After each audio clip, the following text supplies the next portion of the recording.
Texas officials have been very opaque with the timeline, with how long. I think they said, 40 to an hour that it went on for. Right, and at no point has anyone suggested that the classroom he was pinned in was empty, and we know the victims were all from the same classroom, so that suggests that in fact he was pinned there with the victims. So the idea that it would take so long to get the door open, like as people are being murdered in real time, is, I mean, look, it is what it is, but the way it's being spun immediately as some triumph of law enforcement coordination and resources, like by that guest Jake Tapper was interviewing, when no, at the least it looks like that was not a great thing to have him trapped or whatever in that classroom. That's where the people were being killed. Obviously, and then we're starting to see footage of people outside wanting to go in and help the police, and maybe it's not a good idea for them to do that, but the police, instead of trying to get this door open, trying to track down an employee, how could that take an hour to track down an employee who can open this door when they're putting more effort into keeping people from intervening? I think that's going to very reasonably make people quite upset to learn if that was the case, that's what was going on. I also think, just the timeline, I've covered a lot of mass shootings, unfortunately, in the last few years, and school shootings in particular as well. And, there's details are always a little fuzzy. Narratives can shift, but one thing that often is quite consistent is time. They can say pretty clearly when the shooting started, when it stopped, when police arrived on scene, when a shooter was taken into custody or killed. Those are details that are usually pretty stable. And so the fact that we're not really getting a clear time that, they're saying, the shooter arrived in the school and then a tactical unit arrived and killed the shooter. But what they're not saying is that an hour passed in that time frame, and they're not saying what happened in that hour. So I think that's going to be something that is going to be heavily scrutinized, I hope, in the days and weeks to come. Right. Yeah, yeah, and they initially said he was wearing body armor. I think we even read that detail off yesterday on the show, and that, from what I understand now, is not actually the case. He was wearing sort of gear that allows you to carry extra ammo, but is not protective from being shot. That's right. I think that could have been somebody might who placed that 911 call might have made a mistake or misspoke. So that's one detail which I guess I'm sort of slightly more not sympathetic to, but I understand how that could have been misconstrued. But I do think that just the shifting timeline has really been giving me pause. And I think also the fact that Governor Greg Abbott so far, the narrative that he has been sort of pushing is that this could have been so much worse. I think he actually said yesterday, he gave a sort of bizarre, I found it slightly bizarre, glass half full, which is that, this was horrible, but his words were, it could have been worse. And I think this is going to be what we see from these Texas officials trying to justify their actions, because they're going to say more children, more teachers would have been killed had they not done what they did.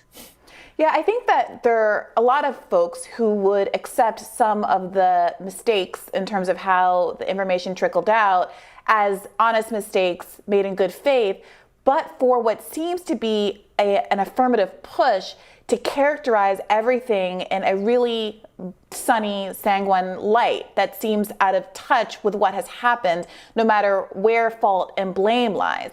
And so that's why you start to have people asking, is there a rumor that there's body armor worn as a way to exculpate police officers for perhaps not shooting the person, since there were apparently all of these different kinds of law enforcement officers on the scene who had, quote, engaged him before going into the room. How was the door ultimately opened? I'm not sure if we know that. If it took 40 minutes to an hour to figure out how to break down a door. There have been images of, SWAT teams and all of these, what seem to be almost excessive resources for such a small town there. And it seems kind of incredulous that if you have a SWAT team in the vicinity, it would take so long just to break down a door at an elementary school, much less find a key to open it. I think that cluster of things is why people are so skeptical. Do we know anything How about long does the door? it take for the cops to open a door in a no-knock raid? Exactly. 5 seconds? Right. Very true.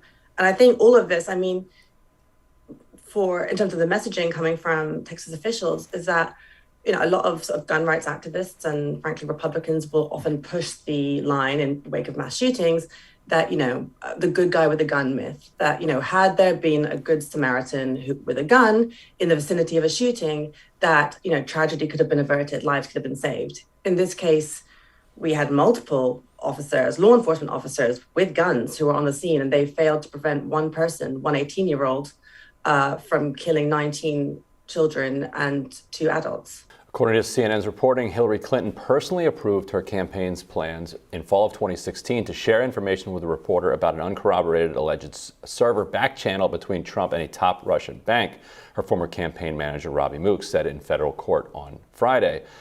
So a lot of this, I mean, there's two layers of this. There's one, the dirty tricks element of it, and then there's two is the legal element, and they're kind of separate.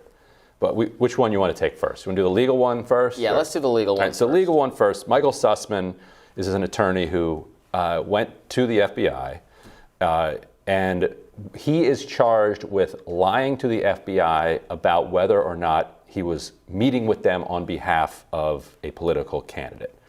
And he claims to this day that he was not, that A, he never said he wasn't, but B, that he thought that there was a crime being committed, that he thought there was legitimate evidence for it, and he wanted the FBI to look into it. Like, that's his claim. So in order for the FBI to be able to nail him, for them to be able to find him guilty, they'd have to prove that he didn't believe that he didn't think that this was really a crime, and that the Clinton campaign asked him to go do this for them.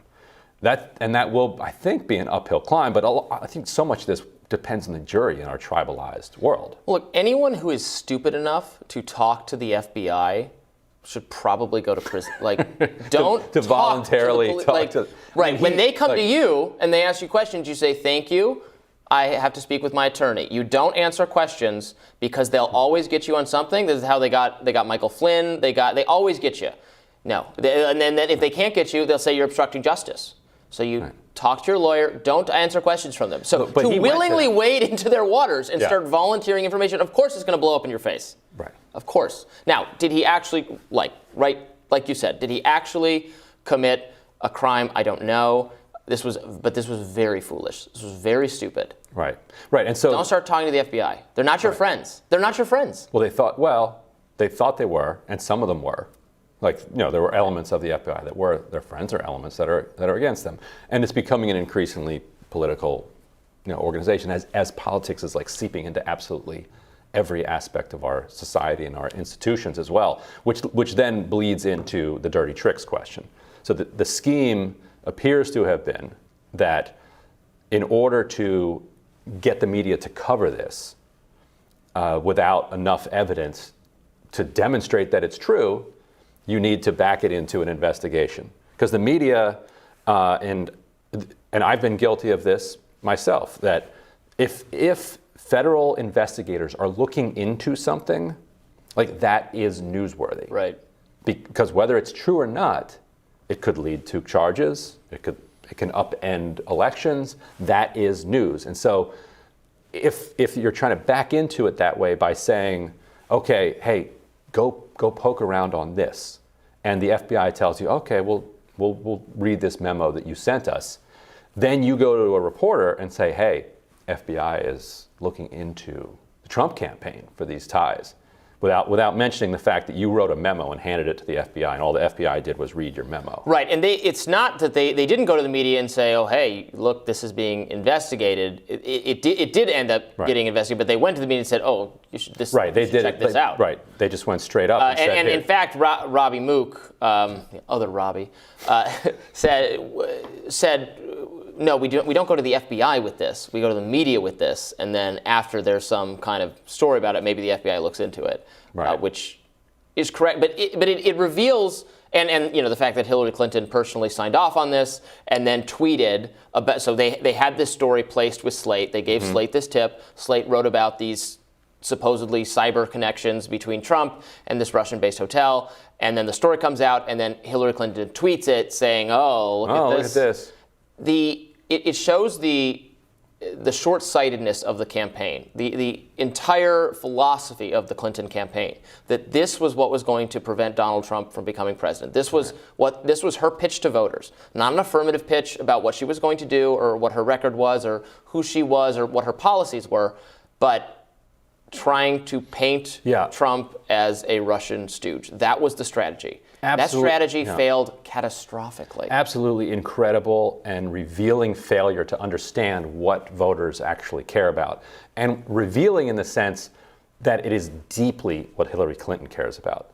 Like what MSNBC TV hosts who are being watched by everyone in the campaign, right? They have their attention just focused on MSNBC or CNN, not paying attention to what anybody else, what any actual voters think or care about, just the most resistance liberals. They want to be fed line after line about Russia. The Biden administration is now considering lifting gasoline environmental rules to lower fuel costs, according to Reuters. I see Brianna rolling her eyes, although I would love if we did that. Lift all those environmental rules. Our cameraman Steve just blamed me, saying this is a hex because I bought a car at the very beginning of January, and this has all happened after this. So I don't know what I did, but there you go. You can blame Robbie. I mean, look, at the end of the day, I'm sure if I Googled it, I could give you some huge number that represent the profits that the oil and gas companies are making. So the question isn't massive. So the question isn't, is there enough, at the end of the day, it's price squeezing that's happening. And let's not forget that this is largely because of the geopolitical conflicts that we have chosen to get into as a country overseas. Pretending like it's all of these kind of local domestic factors or it's the result of Biden's sheer kind of will of force or just being a bad guy. Look, I don't care about Joe Biden, but let's actually talk about the root causes of these issues. We, had great coverage by Ken Klippenstein over at The Intercept about, the Saudi Arabia's unwillingness to do business with Joe Biden because of having felt disrespected before, how they won't help him keep the gas prices down, how the conflict in Ukraine is affecting all of this, and gas lines from Russia. This is the issue. So the idea that we're going to use this as an excuse to address the paltry environmental policies that we have right now, it just feels like a misdirection and just an excuse to say, let's all burn in a hellfire so that we can bring down the gas. The Saudi Arabia example is pretty frustrating because our, playing nice with them and overlooking their horrific human rights record and everything else they're doing, we did that solely for strategic reasons so that in the event of a conflict with Russia, like the conflict we're having right now, they could let the oil flow and we wouldn't suffer pain. They are absolutely not doing that at all. Major foreign policy miscalculation, a bipartisan miscalculation that is embarrassing. So that should be the end of that notion. Well, so it's probably, the truth is in both sides on this one, in my opinion. I mean, absolutely, you bring up really great points, Brianna, that there's a lot that's going into this. But because we are so reliant on countries like Saudi Arabia, and then they're saying to us, forget you guys, we've been snubbed by you, and so we don't really want to play nice. That does kind of bring up more of the question of why are we not totally independent? Why are we not able to just rely on ourselves? Why do we have to rely on other countries and then they get to set the prices? So even with the big oil companies right now making a fortune, they actually don't even have control over that. They're just reaping in the benefits from OPEC setting the prices. But why are we so reliant on OPEC? So is there any desire at all to say, well, you know what, maybe we should be energy independent, and that energy independence can't be just looking forward to the future, saying that we're going to go to green energy that might take however long, I don't know, versus saying maybe we need to actually do something right now in the here and now in order to become oil independent. So we don't care what OPEC does. Let's go to green energy, but let's actually open up some drilling at some point in the meantime, maybe. Well, look, it'll ease the pain a little bit. Well, if we really care about easing the pain, we could do things that other countries have done, like nationalize their energy sector so that we don't have the profits being taken out and distributed to shareholders instead of being returned to people's pockets at the pump. Historically, when countries around the world have chosen that, democratically chosen to go ahead and do that, oftentimes America sends in our regime change instruments to make sure that kind of intervention doesn't spread around the world. Yep. Bernie Sanders talked about the Green New Deal as a as a foreign policy tool for exactly this reason, that we shouldn't have this foreign reliance on oil. And when he brought this up in 2016, he was almost laughed off the stage, the idea that these kinds of issues would have that kind of geopolitical effect, but here we are. And so we can keep talking about how in the future, we need to implement the policies. The reality is that now is the time, 10, 20 years ago is the time, and people who bring it up kind of as something that isn't going to work right now because people are feeling the pain right now, they're not actually committed to having the World War II style of ramping up that we need to, so that 5, 10, 15 years from now, we're not talking about the next war that our children are dying in because we didn't have the commitment to do what we needed to do to get energy independence today.